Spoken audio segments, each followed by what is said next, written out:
And as always, we're going to be looking for accurate context, good risk management, and always exercising good patience. Everybody who's traded has gone through periods of time where their strategy hasn't worked. Where if not a hard stop, you should reevaluate the trades you're in based on time. That's what we're here for, is to put ourselves in the best success. A trading routine does that, builds that habit, lets you know what to work on, what to reflect on, and what to improve on the next day.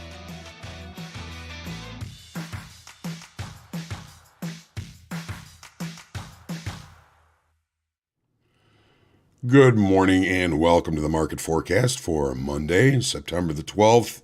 My name's John Hoagland. Thanks for trusting me with your time. I hope you had a nice weekend and maybe took the time to pray for and remember those that were lost on September 11th, 2001.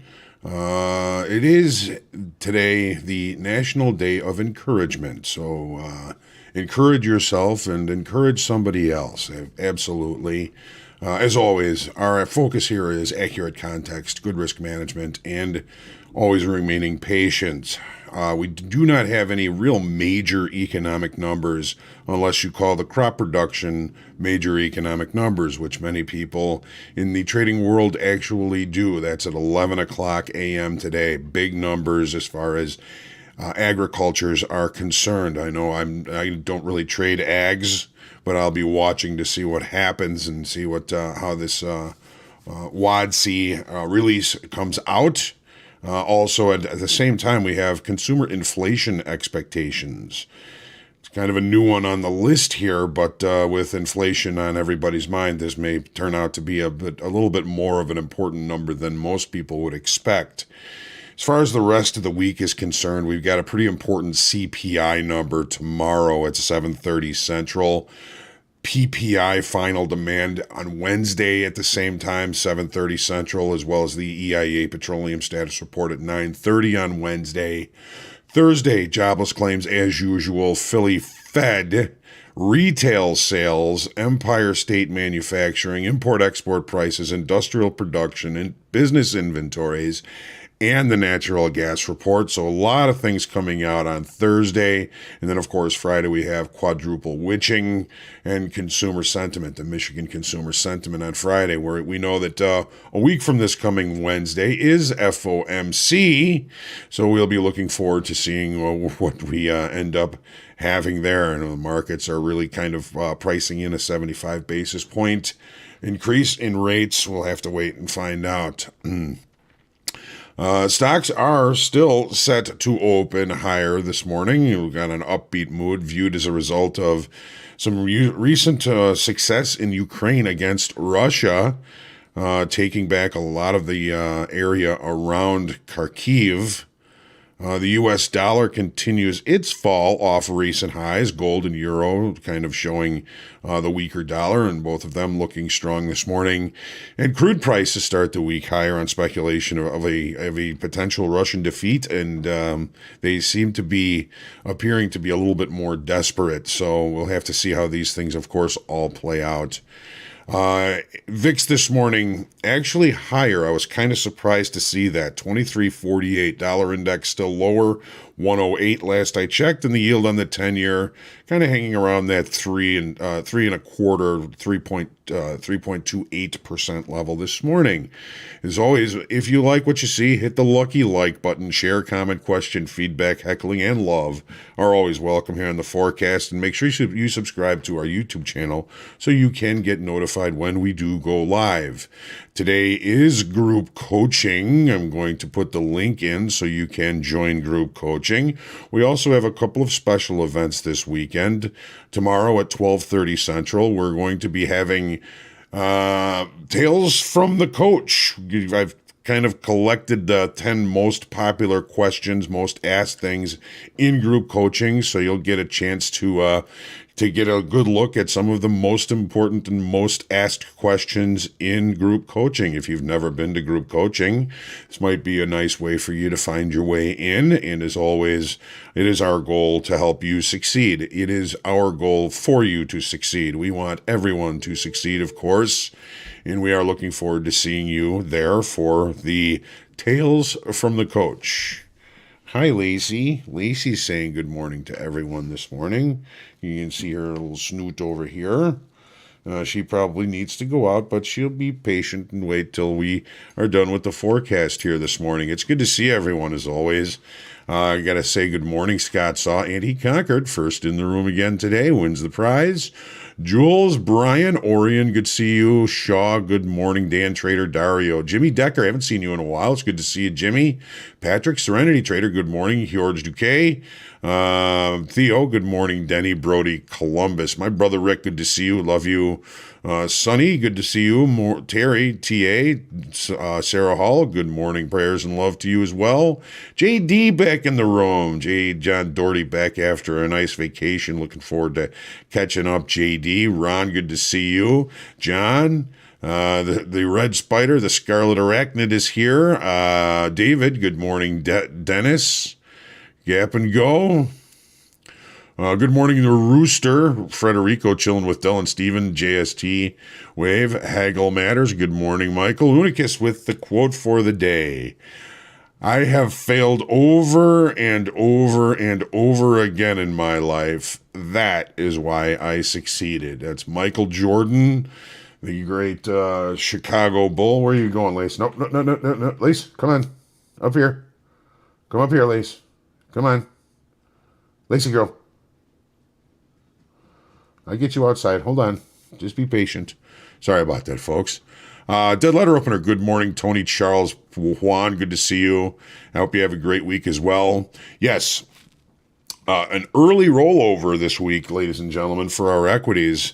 The volume in the S&P and the DC S&P is bigger than the September volume. So I am moving over as of this morning. I'm going to have to adjust my levels a little bit. I've got the discount or the premium for the S&Ps and the Nasdaq for you. We'll take a look at those on the charts, but Nasdaq still a little bit higher in the September, but I'm going to move them both over. Good thing you were pointing that out, Juan. Very good. George, good morning.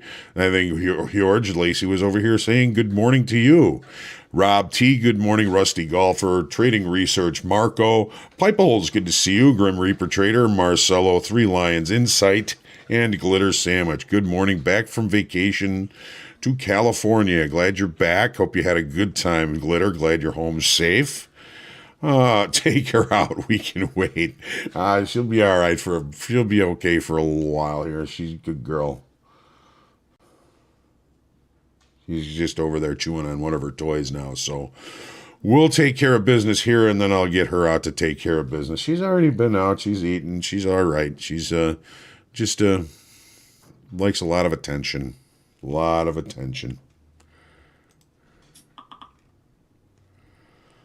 All right. Well, without further ado, let's start here with the S&Ps, the December contract. Let me get things all set up for us. Let's jump in. What is the letter? DIS. Z. Z is the futures contract number or letter for the December S&Ps. Don't forget, we've got currencies and crude oil rolling over this week. Not quite ready to do that here just yet. Volume still in the current front month. All right, let's take a look here at the daily in the S&Ps. So we had a huge jump in open interest last on Friday, 62,000 increase in open interest. But remember, it's rollover. A lot of that is just traders jockeying back and forth between the two front months to try and get a decent roll. Some of them get out early, some of them get out late, some of them use the spread to roll over, some leg, and it's the ones that are legging that are creating this jump in open interest. So it's not like this is all new business coming in on Friday adding 62,000. A lot of that has to do with rollover. There is an 18-point approximate premium in the December to the September contract. So if you have levels that are based on math or sometimes even just based on technical analysis, your levels are going to move up approximately 18 points. Pretty early switch this time.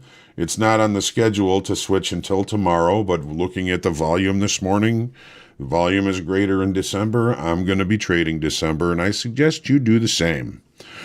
Okay, that open interest appears very strong, but it is blurry due to the rollover. What I'm looking at here is, we've added some considerable open interest last week prior to really kind of the rollover, prior to maybe,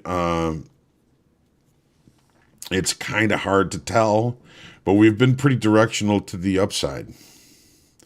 The weekly kickoff high for the December contract in December is 41.25. So I've moved my weekly kickoff level 18 points higher, and it should act the same as far as importance is concerned, again, with barring rollover. So without any bad news, with nothing happening bad, what I'm looking for these markets to do is just to continue their grind to the upside. What can happen today that might be bad? There's nothing other than that consumer inflation expectations, which not really looking at as a wildly impactful number, or the crop production, which isn't going to really do much probably for our equities. So I'm looking for opportunities to really look at this market as though it is likely to continue to grind higher. I mean, it's been grinding higher. We had a good up week last week, first one in a while, and what are we doing today? Well, we've got overnight inventory that really appears to be relatively flat. Okay, we opened here. We just traded back down to here. So really anything that happened in the overnight has already been reconciled. So we're looking at gap rules. We don't have a late spike that occurred on Friday. We are going to be opening with pretty good probability with a gap to the upside. And remember, it's rollover. We've got our weekly kickoff high, 41.25, in play perhaps today for us to look for an execution there. But as overall, just looking at the way the market's been in the short time frame here, okay, we've got higher lows, we've got higher highs. I'm looking for that to continue until something, well, I don't want to say bad, but something that investors and traders don't like to happen to knock this off its pedestal if it does. So I'm looking for opportunities to buy strength, to buy weakness, especially with the gap that we're going to be opening with. We get a gap close, that could be supportive considering that that's the absolute high that we traded from last week. If we can't hold that level, we've got a really kind of rich area here. This is what is this? I can tell you. Hold on one second. Okay, this is this 40.86 is the 15% off the all-time high. All right, that's there, but we also have value high from Friday. We also have settlement from Friday. This looks like another target-rich environment. If we can't hold this, value area special situation comes into play, and we could see an opportunity for price to move all the way back down to the low of value from Friday. We do have a gap below that. We've got another naked point of control there. So there's weakness down below for this market to go back and recheck. But with this current structure, I'm looking at it as, all right, until something changes, and we're going to have to look. Yeah, we're looking for some sort of news event that could be the next catalyst. Absolutely, Jamie. No bad news, hopefully, right? All right. So again, gap rules. Can't close the gap relatively early. That's our signal that we're looking to buy weakness. We get a gap close. That could be an interesting spot because it's the high from yesterday, value high from yesterday. And then below that, we're going to be patient and wait for the market to rotate back to the low of value from yesterday with a value area special situation play. All of that and anything can happen. Anything can happen, right? It's just amazing what these markets do. Okay, here's crude oil. It is also in rollover. We are currently staying with the October contract because it still has the highest amount of volume. Longer time frame, we're in a down structure. Short time frame, we're getting a nice pullback in that down structure. We lost 12,000 in open interest on Friday. And again, we have to be careful with that because a lot of that can be due to rollover. We're going to be talking about rollover a lot this week because we've got equities, we've got currencies, and we've got crude oil all in rollover. I know a lot of directional traders, discretionary traders that choose not to trade during rollover. The market doesn't go far enough. It goes too far. It just acts weird. They have all these different reasons why they don't like to trade rollover. And in some cases, I believe that they are probably right because there's the directional longer time frame, bigger traders aren't that interested in direction. They're more interested in the cheap roll. So if we keep that in mind, maybe it's an opportunity for us to use some of our shorter time frame levels to look for good opportunities. Got to get a sip of coffee here, folks. Hang on one second. All right. So, lost 12,000. Is that short covering or is that due to rollover on Friday? Weakness and structure above. There's lots of weak highs and exactness. We're going to see, I'm going to show you some of these on the 30-minute charts, and there's excess at the lows in the day time frame profiles and the 30-minute chart. Let's take a look and go through some of these. Okay, when we look at a weak high, we're looking at a low excess high where there's little to no excess, no selling tail, no buying tail. The market re-enters and double checks these levels. Now, some folks are going to say, well, those are double tops or double bottoms. And at that time, they may be right. What they become is visual targets for the market or price to come back and recheck. So what did we have? Well, we have excess at the low on Thursday.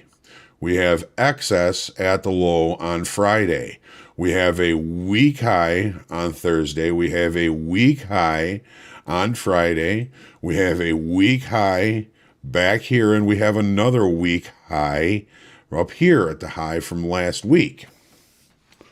So what that's telling me is the market is completing downside auctions, but not completing upside auctions. So it doesn't surprise me that the market is ready to open up stronger and higher here this morning. Now, we've got a gap here. We've got one naked point of control before we get to weekly kickoff low, which is 83.50, which is pretty tight. We've got 91.60 for our weekly kickoff high above. Looks like we've got maybe some overnight longs, but those overnight longs appear to be continuing to get paid, at least on the open. Maybe the opening range is the low of the session. If that remains, I'll look for opportunities to buy weakness all the way up. If we take out the low of the opening range, a gap close could give us that opportunity, or even short time frame levels below. Value high, value low from yesterday, another potential for a value area special situation play. I would say that's pretty low probability. This is a pretty big gap, and it appears as though we've left the opening range at the low of the session.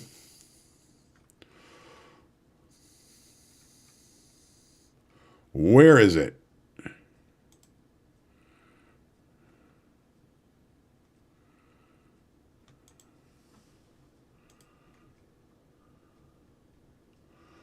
Oh, come on now. Well, here it is. Oh, wow. Pretty small.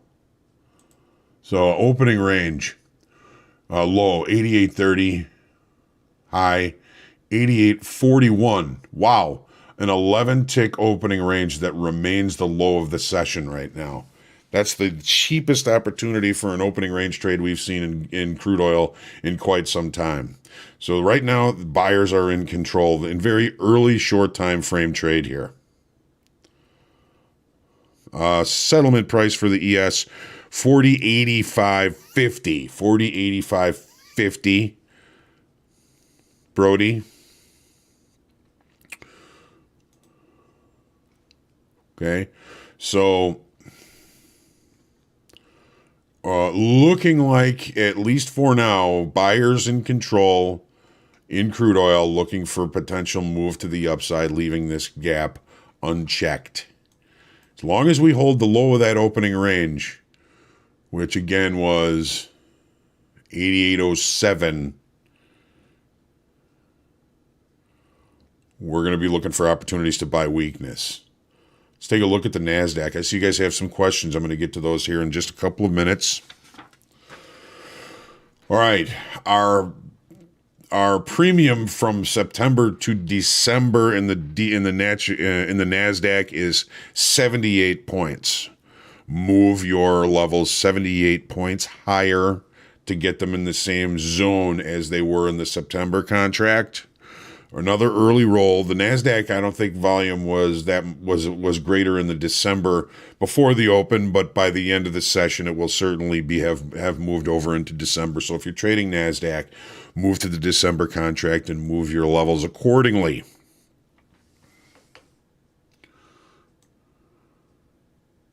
There we go. All right. Open interest strong, but again blurry. We added 12,000 in open interest, and a lot of that again due to rollover. Without bad news, short time frame is up. There's upside structure. There's plenty to be viewed as far as opportunities for price to get to on the upside. Take a look at the 30.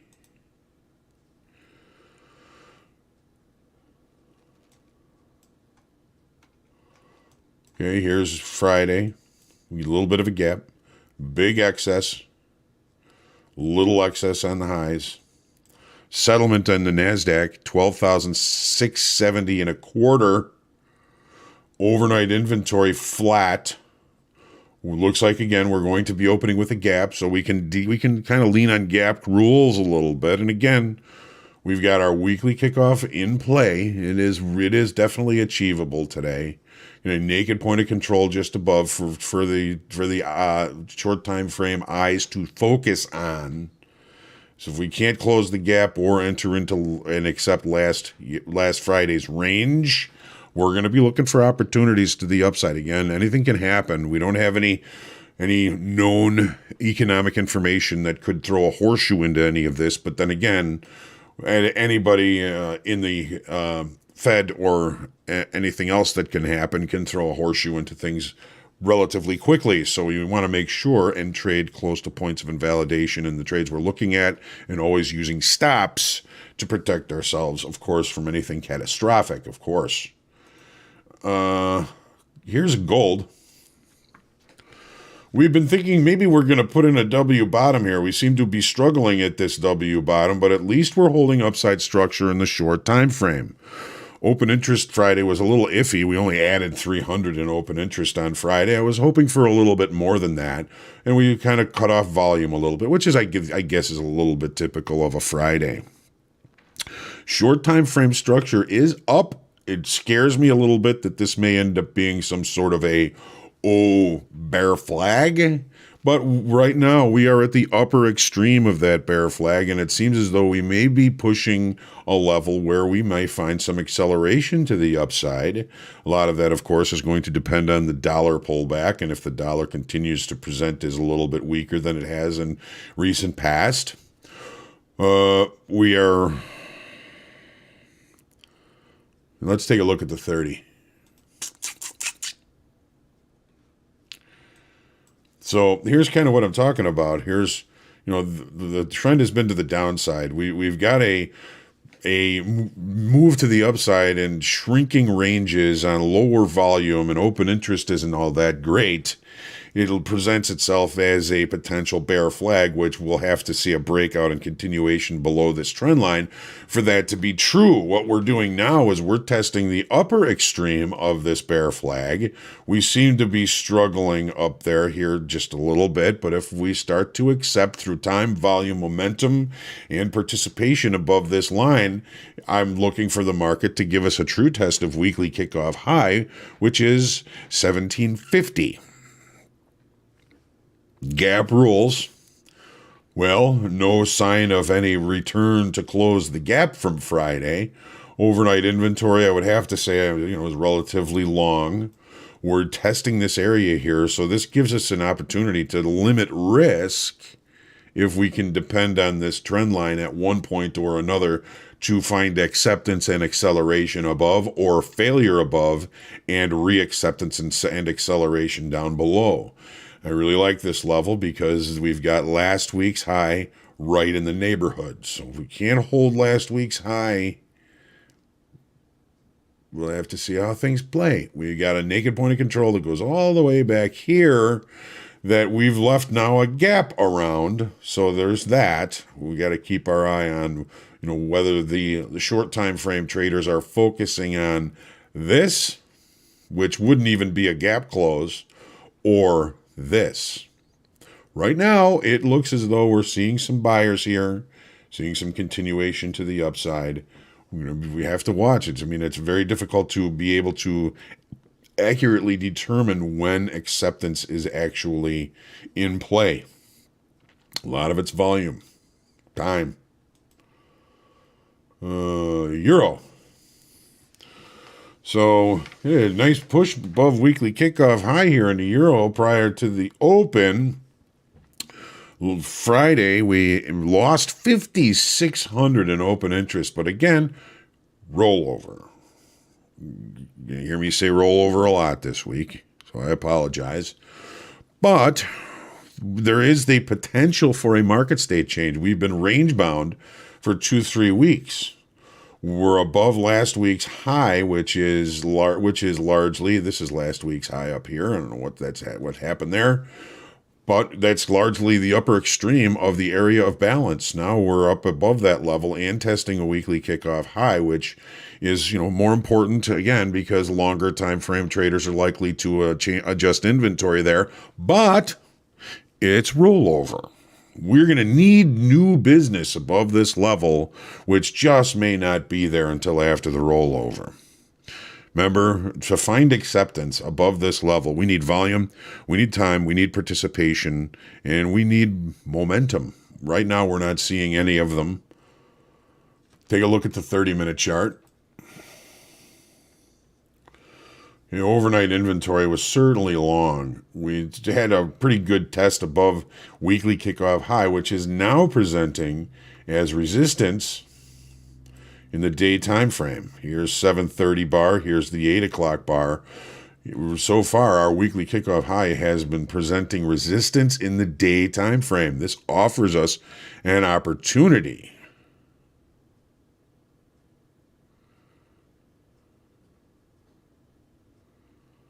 This gives us opportunity to limit risk, of course. Gap, yes.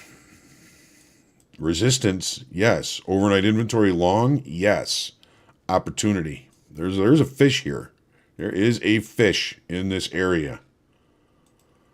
Euro. That's what we were just looking at. 10-year, range bound. Waiting for the FOMC announcement. Past rollover. We're already in December here, so rollover is not a factor here. The market just seems to be settling in for an early fall nap, waiting for the FOMC meeting. We lost 13,000 in open interest on Friday. I'm kind of viewing that as somewhat inert because we're range bound. Volume is lower.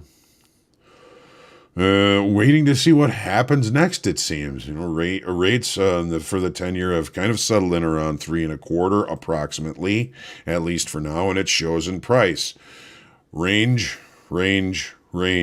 Lower extreme, last week's low. Upper extreme, last week's high. Where are we? Right in the middle. in value, in range.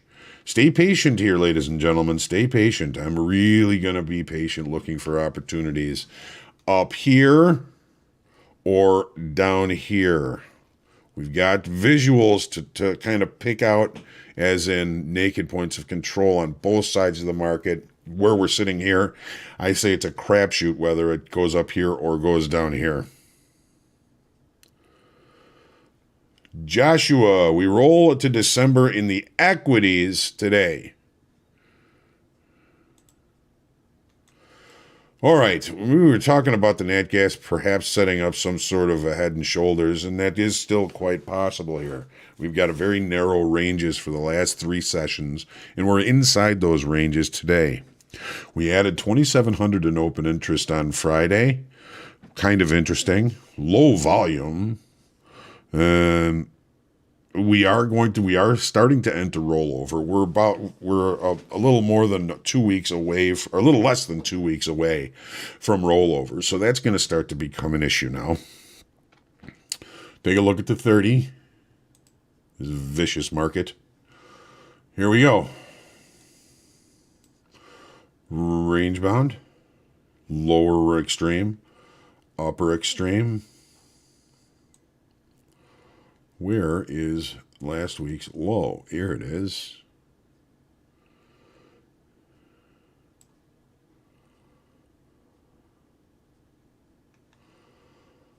Just be cautious. This market is vicious. Vicious, vicious. Right. So, well, I'm looking forward to an interesting and challenging and profitable week for everyone. I think we've got some challenges ahead of us in the fact that many of the markets that we trade are in rollover. That always just changes things just a little bit. So be careful. And look for those opportunities to come to you. I find that in rollover, if nothing comes to me, I'm better off, and most of the time, I'm better off just not doing anything. Unless something really comes to me and says, okay, look at how cheap this is. It's in great trade location. If you don't take this trade, you're missing an opportunity for a small amount of risk. That's really what I'm going to be looking for this week, is to make sure that I'm trading very close to points of invalidation, previous highs, previous lows, important levels. So let's see. I know we had some questions here. Mango Heist, quadruple witching is when the equity futures expire. They expire at the same time as stock futures, stock index futures, single stock expire, options expire. There's a whole lot of different options that expire on Friday, so that a lot of those expiring options are going to create positions in the underlying commodity, which sometimes can create a little bit of volatility. Sometimes yes, sometimes no, but we're always keeping an eye out for it.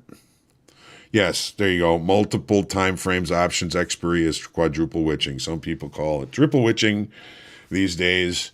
We got the settlement for the ES and the December contract, 40.8550. Yes, you can add settlement data. Yes, you can. Very good. I can show you how to do that real quick. So if you have a quote board, here's settlement, and you can add it to or move it closer to the front just by going to this, select columns. Here we've got settlement. I can move it up a little closer, right behind net change. Now I've got my settlement prices. I still have the September contracts here.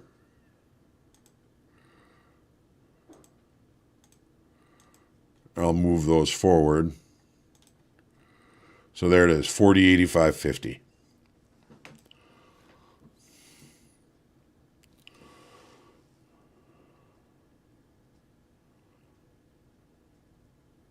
Oh, maybe I was looking at the wrong candle in crude oil. Quite possibly. Usually I'm looking forward to the benefit of my 1 minute chart here, which wasn't working for me. Thank you, though. How much money is CL per point? Well, yeah, $1. It's based on the penny, so it's 1,000 barrels. So if 1,000 barrels of crude oil moves 1 penny, it's $10 per tick. All right. All right, let's get down to business and take our deep breath. Stay humble, grateful, and creative today. I'm looking forward to seeing everybody for group coaching today. And it's going to be a good, busy week for us. There will not be a forecast, however, on Friday. We've got an event that's going to take us away from it. So I'll miss you. Get out there and profit today. Have a good trading day. Be patient. Wait for the right opportunities to come to you and trade well.